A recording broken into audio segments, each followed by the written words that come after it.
할렐루야. 하나님의 크신 사랑이 이 새벽에 우리 가운데 가득한 줄 믿습니다. 오늘 우리는 잠언 17장 25절로 28절에 잠언 17장 15절로 28절의 본문을 통하여 미움의 대상이 되지 맙시다.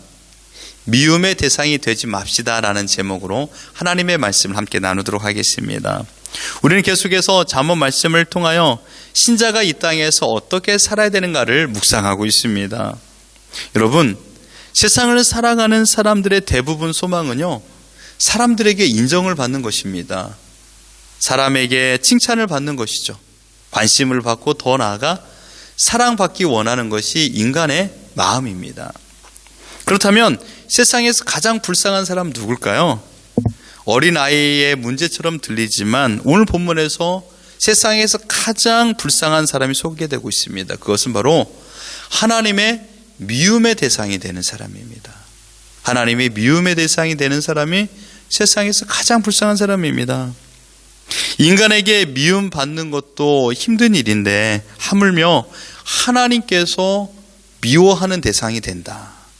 얼마나 힘든 인생을 살겠습니까? 어찌 이런 말을 하겠습니까? 이렇게 생각하시는 분들도 있죠. 목사님 어찌 그렇게 말합니까? 하나님은 사랑의 하나님이신데 어찌 우리를 미워하십니까? 오늘 본문에서 말하고 있습니다. 여러분, 하나님의 미움을 받는다라면 그 사람은 지금 살아있으나 죽은 사람과도 마찬가지죠. 왜냐하면 회복의 기회가 없기 때문입니다. 어제도 말씀을 봤듯이 세상에서 가장 미련한 사람은 자기보다 힘센 사람을 원수로 두는 것입니다. 하물며 하나님을 대적하고 있다라면 그 사람은 살아갈 방법이 없는 것이죠. 오늘 본문에 하나님께서 하나님의 미움을 받는 자들이 누구인가를 말하고 있습니다. 본문 잠언 17장 15절을 보십시오. 악인을 의롭다 하고 의인을 악하다 하는 이 두 사람은 다 여호와께 미움을 받느니라. 악인을 의롭다 하고요, 의인을 악하다 한다라는 것은요, 거짓말하는 사람입니다. 거짓말도 하나님의 미움의 대상이 됩니다. 그러나 오늘 이 15절의 배경을 놓고 본다면 하나님의 더 큰 미움을 받는 이유는 바로 사람을 판단하는 행위입니다. 사람을 판단하는 행위, 그것을 하나님께서는 미워하십니다. 판단이 모두가 나쁜 것은 아닙니다. 상황에 따라 내가 어떤 것을 해야 될 것인가, 어떤 말을 해야 될 것인가, 그것은 지혜로운 것이죠. 좋은 선택을 하는 것, 이것은 지혜입니다. 그래서 여러분들이 자녀들에게 꼭 이렇게 가르치십시오. 너는 지혜로운 사람이 되라 라고 말할 적에 그 지혜가 무엇일까요? 바로 좋은 선택을 하는 것입니다. 무엇이 좋은 선택입니까? 하나님께서 원하시는 것을 따라 살아가는 것이 좋은 선택이죠. 그러므로 지혜는 하나님을 경외하는 것이고, 이 경외하는 것을 우리의 삶에서 좋은 선택으로 증명하는 것입니다. 그렇기 때문에 우리에게는 분별의 은사, 분별의 은혜가 필요합니다. 하나님, 나에게, 우리 자녀에게 분별의 은혜를 주옵소서, 지혜로운 선택을 할 수 있는 은혜를 베풀어 주옵소서라고 기도해야 됩니다. 그러나 판단의 대상이 내가, 나의 상황이 아닌 사람이라고 생각해 보십시오. 그럼 어떨까요? 그 사람을 놓고, 상대방을 놓고 내가 그 사람을 판단한다라는 것은 하나님 보시기에 옳지 않다라는 것입니다. 왜냐하면요, 남을 판단할 때 내가 상대방보다 선하다고 생각합니다. 내가 상대방보다 착하다고 생각합니다. 나는 상대방보다 우월하다고 생각합니다. 물론 형사법정에 서서 판단한다라면 그것은 당연한 판단이죠. 그러나 우리가 형사법정에 서서 판단할 일도 없고, 또는 우리가 형사법정에 설 일도 거의 없습니다. 그러므로 여기서 말하는 판단이라는 것은 말 그대로 사람을 대상으로 하는 행동입니다. 남을 판단할 때 우리는 낮은 마음으로 판단하는 경우는 거의 없습니다. 교만된 마음, 높은 마음, 어제 말씀으로 본다라면 상대방의 배 위에 서서 판단하는 것입니다. 상대방의 머리 위에 서서 판단하는 것이죠. 판단의 기준은 무엇입니까? 내가 지금 눈으로 보는 것입니다. 내가 경험한 것입니다. 그런데요, 여러분 자세히 생각해 보세요. 상대방을 판단할 적에 내가 눈으로 보고 듣는 것보다 제3자가 나에게 말해 준 것을 토대로 판단할 때가 더 많습니다. 어떻습니까, 여러분? 여러분들이 어제 만났던 사람들, 아니 여러분들이 귀로 들었던 사람들, 어떤 사람들이 더 많이 있을까요? 대부분 우리는 상대방의 말에 준 것을 듣고 선입견을 가지고 판단합니다. 더 나아가 그 상대방, 지금 나에게 말하고 있는 사람의 감정에 휩쓸려서 사람을 판단합니다. 지금 내 앞에 말하고 있는 사람, 지금 내가 판단해야 될 그 사람, 우리는 그들을 정확히 알지 못합니다. 전에도 말씀드렸듯이 그 사람이 왜 그렇게 행동을 했는가, 우리는 그 이유를 정확히 알지 못하는 것이죠. 그렇게 결정 지을 만한 분명한 이유가 있을 것입니다. 그렇게 될 만한 상황이 있었을 것입니다. 인간은 언제나 겉으로 보기에는 착해 보입니다. 가령 말을 많이 하지 않거나 빠르게 하지 않고 천천히 하고 목소리를 작게 이야기하면 우리는 그 사람을 아주 순한 사람이라고 판단합니다. 판단해버려요 벌써. 이 사람은 순한 사람. 이유는요, 말을 적게 하고 천천히 하니까요. 반대로 목소리가 크고 말이 빠르고 또한 웃음소리가 크면 아주 가벼운 사람이라고 판단합니다. 왜요? 그렇게 보이니까요. 그런데 여러분, 말을 천천히 하고 말을 빨리 한다고 그 사람의 마음에 있는 모든 걸 다 알 수 있을까요? 아닙니다. 말을 천천히 하고 빨리 한다고 해서 그 사람이 죄가 있고 없고라고 말할 수 없습니다. 다 같은 욕심과 질투와 시기심과 질투와 음란을 가지고 있습니다. 그런데 우리는 마치 법정의 판사처럼 판단하고 정죄하는 경우가 얼마나 많이 있습니까? 여러분 기억하십시오. 판단은 우리의 영역이 아닙니다. 판단은 우리의 영역이 아닙니다. 내가 상대방을 판단하는 것 자체가 교만입니다. 다 그럴 만한 이유가 있어서 그런 행동을 했을 것입니다. 내가 그 사람을 판단하는 것이 아니라 그 사람이 나에게 해하게 하고 나에게 영적으로 힘듦을 준다면 가급적 그 사람을 위해서 기도하고 그 사람과 얼마 만에 거리를 두는 것이 필요한 것이지, 그 사람을 정죄하고 그 사람을 또 다른 사람에게 말할 적에 야, 그 사람 몹쓸 사람이야 라고 말해서는 안 된다는 것입니다.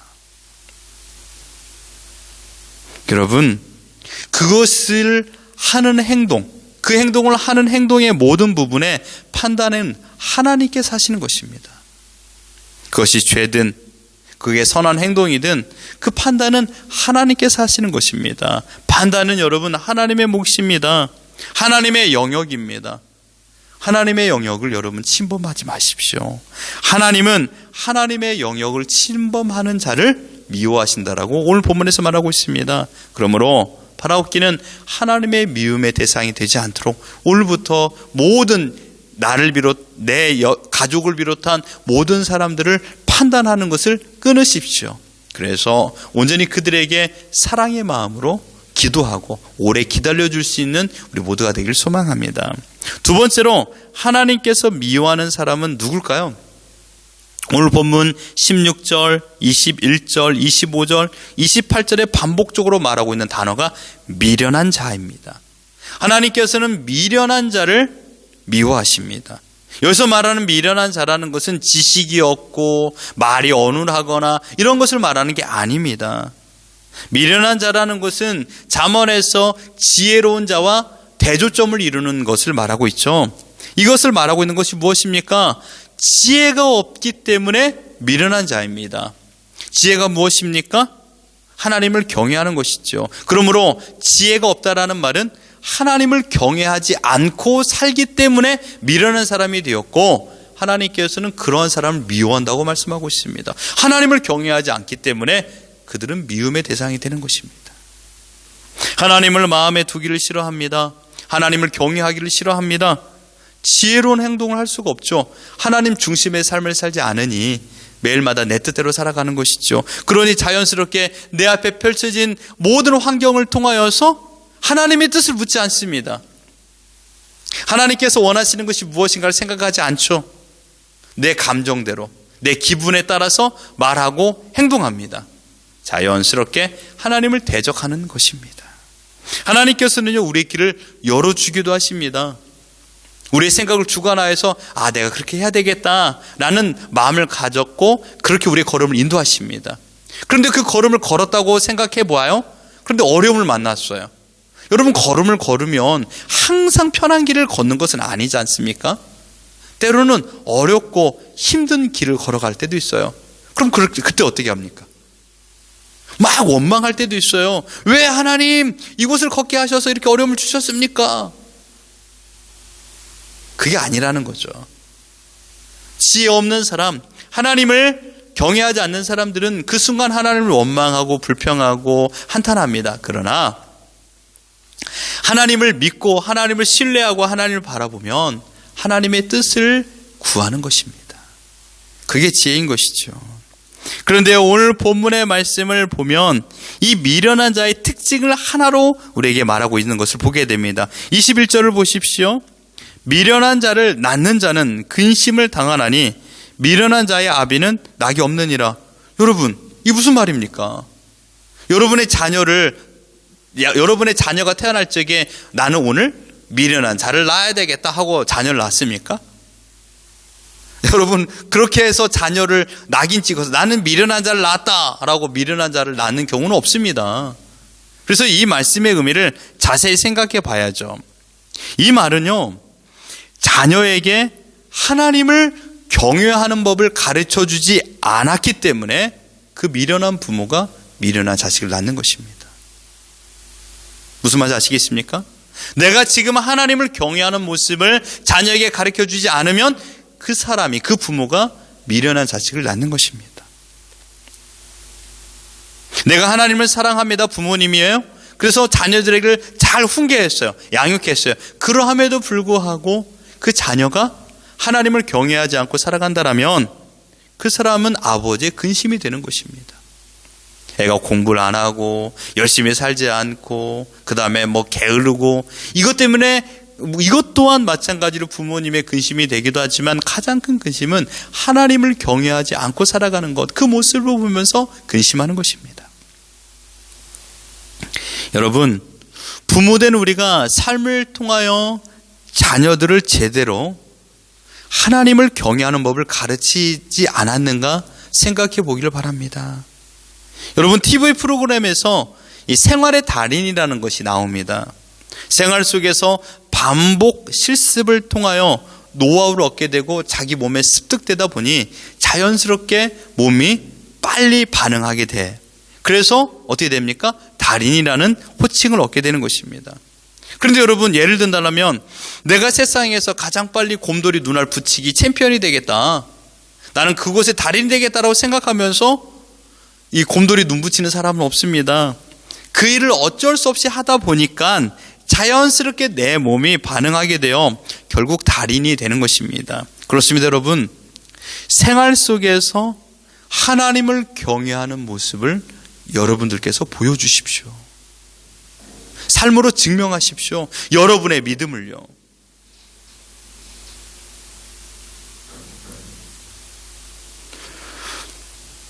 자녀는 부모의 행동을 보고 자랍니다.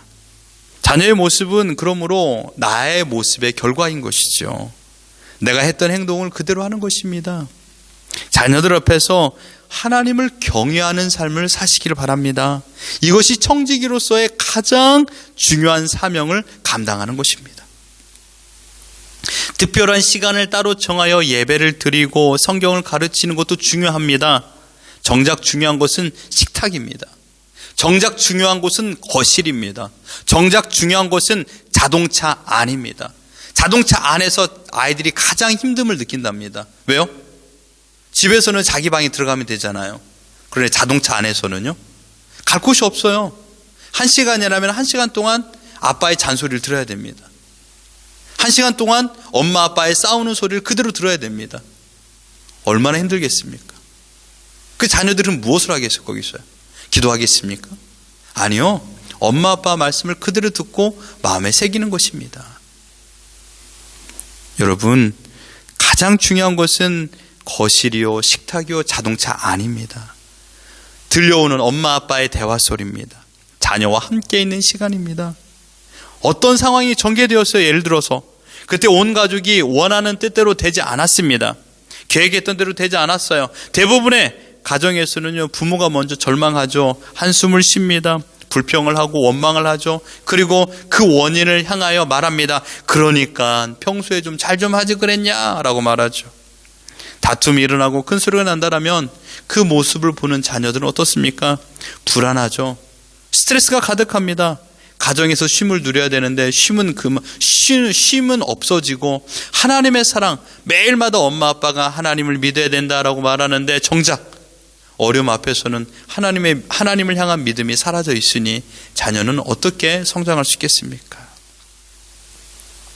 하지만 그 어려운 상황에서도 하나님의 뜻과 목적을 바라보며 의지한다면, 하나님의 선한 인도하심을 소망하며 조급함을 버리고 기도하며 잠잠히 기다린다면 자연스럽게 그 모습을 우리 자녀들이 보고 자랄 것입니다.